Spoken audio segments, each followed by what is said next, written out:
Praise the lord. ప్రభువైన యేసుక్రీస్తు నామములో అందరికీ వందనాలండి. ఈరోజు దేవుడు మనతో మాట్లాడుచున్న మాటను మనమందరం కూడా శ్రద్ధగా ధ్యానించుకుందాము. కొరింథీయులకు రాసిన 2వ పత్రిక 4వ అధ్యాయం 6వ వచనము. అంధకారములో నుండి వెలుగు ప్రకాశించును గాక అని పలికిన దేవుడే తన మహిమను గూర్చిన జ్ఞానము యేసుక్రీస్తునందు వెల్లడిపరచుటకు మా హృదయములలో ప్రకాశించెను. మరి అంధకారములో వెలుగు ప్రకాశించును అని దేవుడు పలికాడంట. చూడండి, సూర్యుడి యొక్క కాంతి చంద్రుడి మీద ప్రకాశింపబడుతుంది కదా. మనము చంద్రుడు అబ్బా ఎంత అందంగా ఉన్నాడు అని చెప్పి మనం అనుకుంటూ ఉంటాం. నిజానికి చంద్రుడికి అంత కాంతి ఉండదు. చంద్రుడి యొక్క కాంతి ఏమీ ఉండదు, కానీ సూర్యుడి యొక్క కిరణాలు చంద్రుడి మీద పడి ఆ మూన్ మీద పడి మూన్ మీద రిఫ్లెక్ట్ అయ్యి మరి మూన్ అంత అందంగా మరి రాత్రిని ఏలుటకు దేవుడు మరి చంద్రుడిని ఉంచాడు. మరి అందరికీ వెలుగును ప్రకాశింపజేస్తున్నాడు కదా. మరి అంత అందంగా ఉన్నాడు అంటే దానికి కారణం ఏంటి అంటే సూర్యుని యొక్క కిరణాలు. మరి ఇక్కడ మన యొక్క జీవితంలో చూసినట్లయితే మన యొక్క దేవుని యొక్క రిఫ్లెక్షన్ అనేది మనలో ఉంటే, క్రైస్ట్ లైక్నెస్ అనేది మనలో ఉంటే మన యొక్క జీవితం కూడా అంతే అందంగా ఉంటుందండి. మరి దేవుని కలిగి ఉన్నాం కదా మనమందరం కూడా దేవుని యొక్క సంబంధమై ఉన్నాము. మరి యోహాను సువార్త 8వ అధ్యాయము 12వ వచనం కనుక మనం చూసినట్లయితే, నేను లోకమునకు వెలుగును, నన్ను వెంబడించువాడు చీకటిలో నడవక జీవపు వెలుగు కలిగి ఉండునని వారితో చెప్పెను. మరి దేవుడు వెలుగై ఉన్నాడు. మరి ఆయనను కలిగి ఉన్న మనము, ఆయనను వెంబడిస్తున్న మనము కూడా వెలుగు సంబంధులమై ఉండాలంట.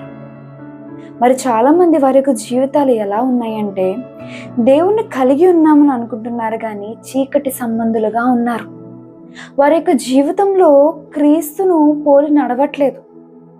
చూడండి, మనము దేవుణ్ణి కలిగి ఉన్నాము అంటే, దేవుడి యొక్క ప్రకాశము మన మీద ఉంది అంటే, దేవుని యొక్క క్రైస్ట్ లైక్నెస్ మనలో ఉంది అంటే, మన యొక్క క్రియలు, మన యొక్క మాటలు, మన యొక్క చూపులు, మన యొక్క ప్రవర్తన అంతా కూడా వాటన్నిటిలో కూడా ఎవరు కనబడతారండి?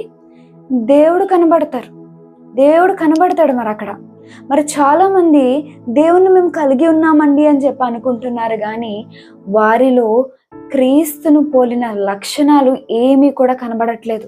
వారు నామకహ క్రైస్తవులుగా ఉంటున్నారు, కానీ నిజమైన క్రైస్తవత్వంలోని వారు ఉండట్లేదు. నిజమైన క్రిస్టియన్స్ అంటే క్రీస్తును పోలిన వారు ఎలా ఉంటారు అంటే, వారిలో క్రీస్తును కనపరుస్తారు. మరి ఎలాగైతే మరి దేవుడు లోకమునకు వెలుగై ఉన్నాడో, ఆ యొక్క వెలుగును మనము కలిగి ఉండి మనము కూడా ఈ యొక్క లోకమునకు దేవుని యొక్క వెలుగును మనం ప్రకాశింపజేయాలి. మనము ఇక్కడ ఉన్నది, భూమి మీద ఉన్నది ఎందుకు అంటే, ఆయన యొక్క వెలుగును మనం అందరికీ కూడా చూపించడానికి. ఎలా చూపిస్తాము? మన ద్వారా మనం దేవుడిని కలిగి ఉన్నామంటే మన నుంచి ఏమైనా లైట్ అనేది పాస్ అవుతుందా అండి? లేదు. మన యొక్క క్రియలను బట్టి, మన యొక్క చేష్టలను బట్టి, మన యొక్క చూపులను బట్టి, మన యొక్క ప్రవర్తనను బట్టి మనము దేవుని కనపరచాలి. క్రైస్ట్ లైక్నెస్ అనేది మనలో ఉండాలి. మరి చూడండి, జాన్ ద బాప్టైజర్, మరి బాప్తిజం ఇచ్చి యోహాను, మరి అతని యొక్క టైటిల్ ఏంటండి? మండుచు ప్రకాశించే జ్యోతిగా ఉన్నాడంట. ఆయన వెలుగుతూ ఆయన అనేకులను ప్రకాశింపజేస్తున్నాడు. మరి అట్టి స్థితిలోనికి మనం ఎదుగుతున్నామా? మరి ఇంకనూ కూడా నేను క్రీస్తును కలిగి ఉన్నానని వారు అనుకొని చీకటిలో నడుస్తున్న వారిలా మనం ఉన్నామా అనేది మనం ఒక్కసారి ప్రశ్నించుకుందాము. మనలను మనం ప్రశ్నించుకుందాం. నాలో దేవుని నేను కనపరుస్తున్నానా? ఎదుటి వారు నన్ను చూస్తున్నప్పుడు నాలో దేవుని యొక్క క్రియలు చూస్తున్నారా అనేది మనము చూడాలి. మనలను చెక్ చేసుకోవాలండి. మరి ఎలాగైతే బాప్తిస్మం ఇచ్చి యోహాను మరి ఆయన వెలుగుతూ అనేకులను వెలిగిస్తూ ఉన్నారో, మన యొక్క జీవితంలో కూడా మనము వెలుగుతూ అనేకులను వెలిగించాలి. అనేకులకు దేవుని యొక్క ప్రేమను పరిచయం చేయాలి. అనేకులను చీకటిలో ఉన్న వారికి దేవుని యొక్క వెలుగును పరిచయం చేయాలి.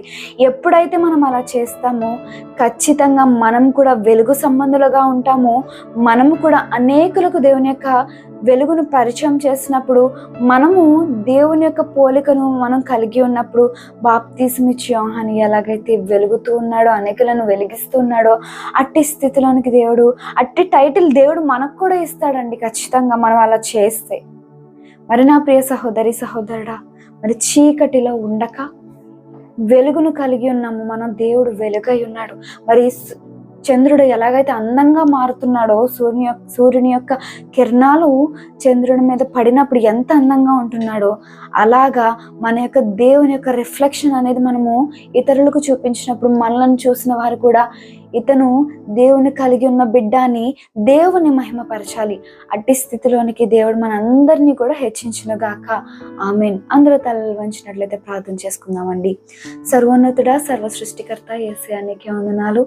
ఈరోజు మీరు మాతో మాట్లాడిన వాక్యమును బట్టి నీకు స్తోత్రములు తండ్రి. ఈ యొక్క వాక్యం వినొచ్చిన ప్రతి ఒక్కరిని దీవించి ఆశీర్వదించండి దేవా. మేము వెలుగుచు ప్రభా అనేకులను వెలిగించే విధముగా మమ్మల్ని దీవించమని, ఎవరైతే ఈ యొక్క వాక్యం వినుచున్నారో ప్రతి ఒక్కరిని దీవించండి. ఎవరైతే అనారోగ్యంతో బాధపడుతున్నారో వారికి నీవే స్వస్థతను అనుగ్రహించమని ప్రార్థన యేసుక్రీస్తు ఘనమైన నామంలో ప్రార్థించి అడిగి వేడుకొనుచున్నాం తండ్రి. Amen. God bless you. Have a blessed day.